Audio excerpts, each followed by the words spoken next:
Let's talk about this tax that you presumably want to introduce that would increase funding for anti-terrorism funding, homeland security funding. Explain to our viewers what you specifically have in mind. Right. And if you can do it briefly, we'd be grateful. Okay. I can do it briefly, Wolf, because it's an idea. It's not a plan at this point. But I was at the Armed Services Committee hearing. Here's the fact.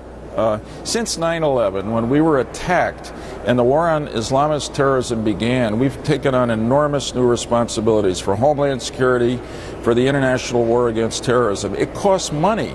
At the same time, that increase in that budget has forced the administration, at least it was their choice, to come in with a budget the other day that I think badly cuts and underfunds some important domestic programs like education, for instance, and cops on the beat is too. And I think we've got to respond to what people have said. And the only people who are sacrificing in the war on terrorism now are the members of the military and some of the civilians who are part of that effort. Let's call on everybody to give a little more to finance the war on terrorism, so we'll have the money to invest in things like the education. So this would be an children. across-the-board tax increase, or just for the wealthy?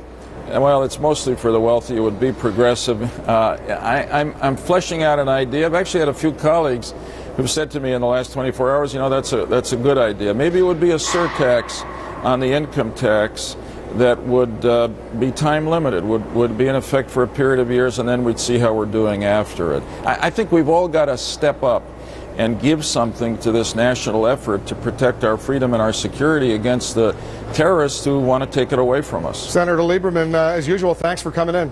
Thank you. Good to be with you. Thank you, Senator Joe Lieberman of Connecticut.